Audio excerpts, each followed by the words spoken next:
Hello guys ថ្ងៃនេះគឺយើងមករៀន chocolate brownie ដែលវាជាប្រភេទនំផ្អែមមួយប្រភេទធ្វើពីសូកូឡាហើយវាមានរសជាតិបែបល្មួតទន់ហើយពេលខ្លះគឺមានបែបក្រាញ់ឈីពីលើអញ្ចឹងដូចជាគ្រាប់ធញ្ញជាតិអីចឹងណាបងប្អូនហើយ brownie នេះដែរគឺវាមានពីរ style គឺមាន fudgy ហើយនិង cakey អញ្ចឹងថ្ងៃនេះគឺយើងធ្វើ fudgy បងប្អូន fudgy ហ្នឹងគឺទន់ល្មួត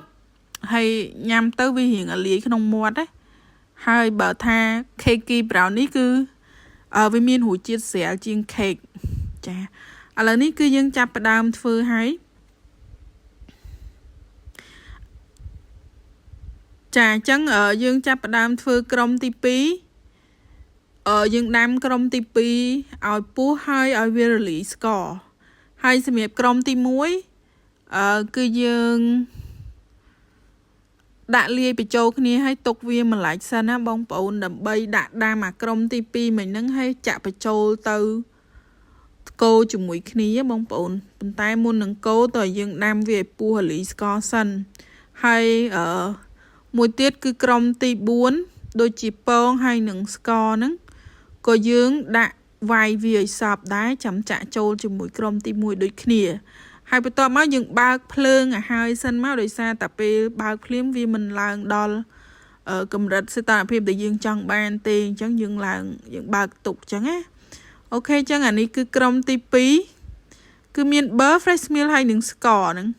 ចាដាក់វាលើភ្លើងហើយតវាលាយនេះចាក់ចូលគ្នាជាមួយក្រុមទី1មកហើយកូរវាឲ្យសព្វចាហើយយើងបន្តកូរផងនឹងវាយអាពងមាន់នឹងស្ករបងប្អូនក្រុមទី4ណាវាយវាតតឡើងបានចាក់ចូលអានឹងដែរនេះចាក់ចូលអាខ្មៅនេះហើយនំនឹងលឿននេះណាបងប្អូនគ្រាន់តែផ្សំគ្រឿងហើយលាយបញ្ចូលគ្នាហើយវាយវាឲ្យទៅសព្វទៅគឺចាក់ចូលពុំដាក់ដុតយកតែម្ដងអូខេចឹងអានេះ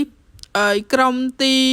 4នេះកំពុងតែវាយនេះចាវាយឡើងបែបនេះមកគឺយើងអាចយកបានហើយបន្ទាប់មកគឺចាក់ចូលនៅក្នុងក្រុមទី1និងទី2នេះហើយកូរឲ្យសព្វតែម្ដងចាអញ្ចឹងក្រុមទី3គឺមានតែមួយមុខឯណាបងប្អូនគឺ cake flour តែយើងអត់ទាន់ចាក់ចូលទេតតែនេះកូរឲ្យសព្វគ្នាសិនចា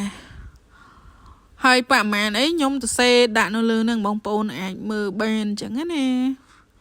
អូខេហើយរៀងលឿននិយាយលឿនតិចហើយបើសិនជាចង់មើលលម្អិតអីហ្នឹងអាចចាមើលម្ដងពីរដងឬក៏មើលទៅតាមការសរសេររបស់ខ្ញុំដែរអញ្ចឹងណាកន្លែងខ្លះខ្ញុំអត់សរសេរតែខ្ញុំនិយាយអូខេអញ្ចឹងយើងចាក់ក្រុមទី3ចូលហើយ cake flour ចំនួន180ក្រាមហ្នឹងរែងវាផងដើម្បីកុំឲ្យវាដុំពិបាកកូរអញ្ចឹងណាអូខេអញ្ចឹងពេលដែលយើងកូរសព្វហើយគឺនៅក្រុមទី5មានតែមួយមុខទេគឺមានតែមួយមុខទេគឺ cashew nut chop ឬក៏នេះគ្រាប់ស្វាយចន្ទីណាអញ្ចឹងយើងដាក់វាឲ្យម៉ត់ទូចហ្នឹងកូរជាមួយលបាយហ្នឹងទៅហើយនឹងមួយផ្នែកទៀតពាក់កណ្ដាលទៀតកុំឲ្យវាម៉ត់ខ្លាំងពេកទុករោយពីលើចាហើយកូរឲ្យសព្វបែបនេះមកហើយយើងប្រើពុម្ពជ្រុងនេះហើយធ្រាប់กระดาษចេះមកដើម្បីកុំឲ្យវាជាប់ណាចាហើយចាក់ចូលពុម្ពដើម្បីដុត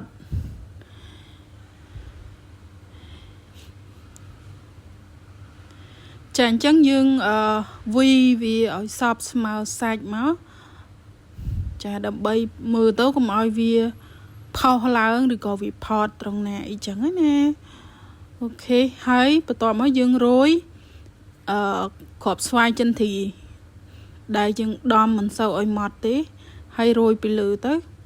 ខាំខាងក្នុងក៏ប៉ះវាហើយខាំខាងលើក៏មានគ្រាប់ស្វាយចន្ទីបងប្អូនអាចដាក់ជាប្រភេទធញ្ញជាតិផ្សេងបានតាមតែការចូលចិត្តណាអញ្ចឹងយើងដាក់ដុតនៅសីតុណ្ហភាពខាងលើ160ខាងក្រោម150រយៈពេល30ទៅ45នាទីបងប្អូនអូខេអញ្ចឹងអានេះគឺជាលទ្ធផលណាឆ្អិនហើយយេ Yeah, cứ ngồi mình tên ngồi hay ngành điện lần pe cam tao vi hiền ali không mua đó bông bồn. Ok. Hai bữa tọa máu dương chạ với chênh bị bùm tới. Nè pe chạ chênh bị bùm bỏ plastic sorry cả đá nó chênh tới vi khơi sạch chẳng á. Chà hay cứ po với cứ yeah cùi chọn nhằm tại mà đỡ. Ok chẳng video dương cứ miên tập phần năng tí hay ở con sạp ca tôi xin á chụp khi nào videoក្រោយ See you